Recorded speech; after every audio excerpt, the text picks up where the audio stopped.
સત્તાધારના મહંત વિવાદને લઈને રણમલ બાપુનો વધુ એક વિડીયો સામે આવ્યો છે। મહંત વિજય બાપુ પર જ્ઞાતિવાદ કરવાનો આરોપ લગાવ્યો છે। સત્તાધાર ગાદીની આસ્થા જાળવી રાખતા પૂર્વ સંતોના વખાણ પણ કર્યા હતા। વિજય ભગતે ભારતમાં આપા ગીગાની જગ્યાને વગોવી છે, આવું નિવેદન રણમલ બાપુ દ્વારા આપવામાં આવ્યું હતું। નરેન્દ્ર બાપુને ટ્રસ્ટમાં લો, અન્ય અધિકારીઓને પણ સામેલ કરો, કોમવાદ જ કરવો છે તો સામે આવી જાઓ, રણમલ બાપુનું આ નિવેદન।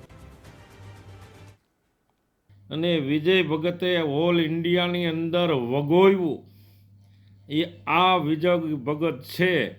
જીવરાજ બાપુના મજબૂરીનો લાભ ઉઠાવી નાગાજીમાંથી ભગતમાં આવ્યો અને શિષ્ય બન્યો। અનેક સંતોને અંદર ઉતારીને એ 5-25 જણાની ટોળકી લઈ અને જે સત્તાધારની અંદર ગેટની અંદર જે એન્ટ્રી થયો છે, એટલે એને આપો ગીગો એ ગેટની એન્ટ્રી બહાર કઢાવશે ને કઢાવશે, બરાબર।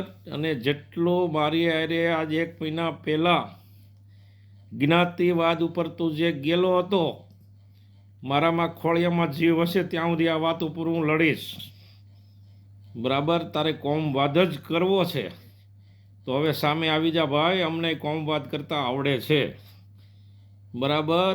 અમારી માએ આહિર જ્ઞાતિની અંદર જન્મ આપેલો છે। રહીમ લાખાણી આપણી સાથે ફોન લાઈન પર જોડાઈ ગયા છે। રહીમ, જે રીતે રણમલ બાપુનો એક વિડીયો આવ્યો છે જેમાં હવે વિજય બાપુ પર જ્ઞાતિવાદ કરવાનો આરોપ લગાવ્યો છે તેમણે।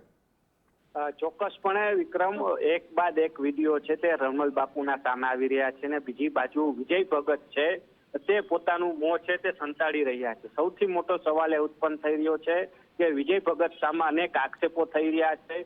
સત્તાધાર જે જગ્યા છે તેના કારણે અત્યારે બદનામ થઈ રહી છે, પરંતુ વિજય ભગત છે એક વખત પણ સામે નથી આવ્યા। સુરતથી તેમના અનુયાયીઓ સામે આવ્યા છે તો તેની સામે પણ અનેક આક્ષેપો છે તેમના દ્વારા કરવામાં આવ્યા છે। રમણ બાપુનો જે વિડીયો સામે આવ્યો છે તેમાં જ્ઞાતિવાદ છે તે વિજય ભગત દ્વારા કરવામાં આવતો હોય તેવો ઉલ્લેખ કરવામાં આવ્યો છે।